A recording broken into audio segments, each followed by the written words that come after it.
ঋষভ পান্থ IPL ইতিহাসের সবচেয়ে দামি ক্রিকেটার ঋষভ পান্থ। জি হ্যাঁ। আচ্ছা, তো ঋষভ পান্থের থেকে কি নাজমুল শান্ত, কিং নাজমুল শান্ত, শক্তিশালী বাংলাদেশের শক্তিশালী ক্রিকেটার নাজমুল শান্ত ঋষভ পান্থের থেকেও ভালো অপশন ছিল কি না, আপনার কাছে কি মনে হয়? আরে ভাই, নাজমুল হাসান শান্ত কই আর ঋষভ পান্ট কই? ঋষভ পান্ট হয়তো একদিন ম্যাচ খারাপ খেলতেই পারে, স্বাভাবিক, কিন্তু ওর খেলা দেখলে, ধরন দেখলে আর কি বলুন, অসাধারণ ঋষভ পান্ট। কিন্তু নাজমুল হাসান শান্ত, নাজমুল হাসান শান্ত হয়তো বরিশাল ইয়াতে ব্যাক বেঞ্চার বসে থাকে আর কি।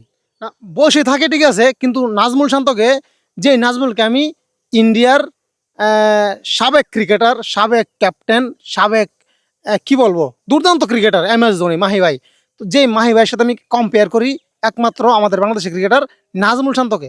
নাজমুল শান্ত কিন্তু আপনি জানেন বলিং, ব্যাটিং, কিপিং সব কিছুই পারে।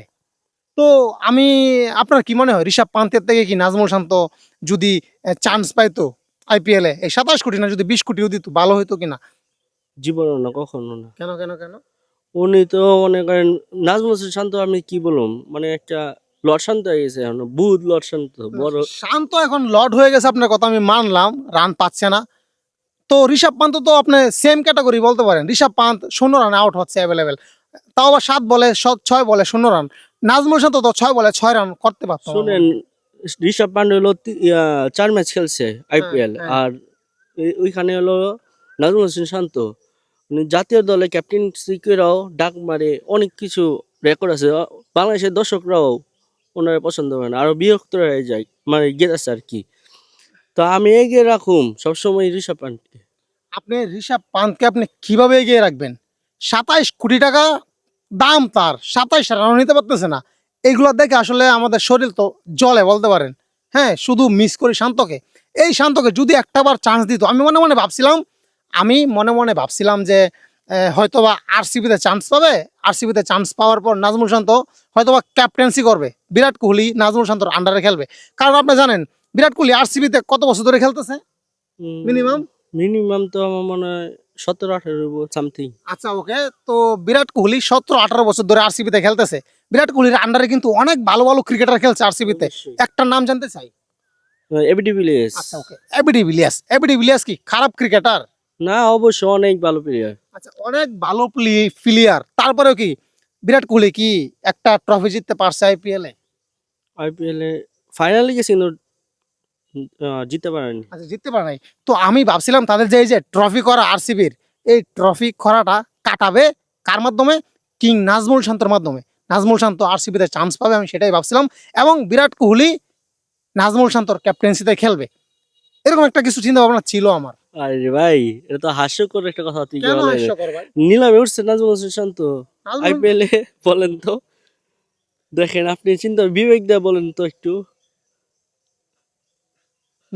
নিলামে উঠবে আর না উঠবে কি, ভালো ক্রিকেটার নাজমুল শান্ত। আপনি বলেন নাজমুল শান্ত যদি ভালো ক্রিকেটার না হইতো তাহলে কি সে বাংলাদেশ টিমের ক্যাপ্টেন্সি করতে পারতো? এটা আমার জানা নাই, কিন্তু বিসিবি ওর মানে কি স্টাইলিশ দেখা পছন্দ করছে ব্যাটসম্যান। আমার তো ব্যাটসম্যানের তুলনাভাবে আর ভালো লাগে না, ক্যাপ্টেন্সিও ভালো লাগে না, ব্যাটসম্যান হিসেবে ভালো লাগে না, আপনি নাজমুল শান্তর ক্যাপ্টেন্সি ভালো লাগে না? কোনো কিছুই ভালো লাগে না, ব্যাটিং ভালো লাগে না? কোনো কিছুই না, কিপিং বোলিং কিছুই ভালো লাগে না। বোলিংটা তো আপনার অবশ্যই ভালো লাগার কথা। জীবনও না, আমার কিছুই ভালো লাগে না। আচ্ছা, বিপিএল এ যে নাজমুল শান্ত কিপিং করছে, আপনি কি দেখছেন? না, দেখছি। কিপিং, কিপিং কেমন লাগছে আপনার কাছে? ভালো হয়নি। আপনি বলতেছেন ভালো হয় নাই, কিন্তু আমার কাছে তো মনে হচ্ছে এই নাজমুল শান্তর কিপিং এর কাছে মুশফিকুর রহিম, লিটন কুমার দাস, কুইন্টন ডিকক, ধোনি, ধোনির খাওয়া নাই কিপিং এ নাজমুল শান্তর সাথে। কি কথা বলেন আপনি? কই ডিকক আর কই ধোনি আর কইল নাজমুল হোসেন শান্ত। মানে আমি আমার কথাটা বলছি, আমার এতই ভালো লাগছে বিপিএল এ কিন্তু নাজমুল শান্ত কিপিং করছে। আমার এতই ভালো লাগছে নাজমুল শান্ত যখন কিপিং করে, আমার মনে হচ্ছে যে এটা ধোনি কিপিং করতেছে ভাই। কি স্পিড, কি গতি! আমার কাছে ভালো লাগে, হয়তো আপনার কাছে ভালো লাগতে পারে, আমার কাছে তো আর ভালো লাগে না। আচ্ছা, আমি আর আপনার সাথে কথা বাড়াতে চাই না। সর্বশেষ প্রশ্ন আপনার কাছে আমার, ঋষভ পান্থ নাকি নাজমুল শান্ত, আপনি কাকে এগিয়ে রাখবেন? আমি অবশ্যই ঋষভ পান্ট। ঋষভ পান্থ। জি। শান্ত না? আর নেক্সট ম্যাচে দিল্লি হয়ে খেলতেছে, তো নেক্সট ম্যাচে ইনশাল্লাহ 50+ করবে ইনশাল্লাহ। আচ্ছা, ওকে, ধন্যবাদ ধন্যবাদ আপনাকে। দেখবেন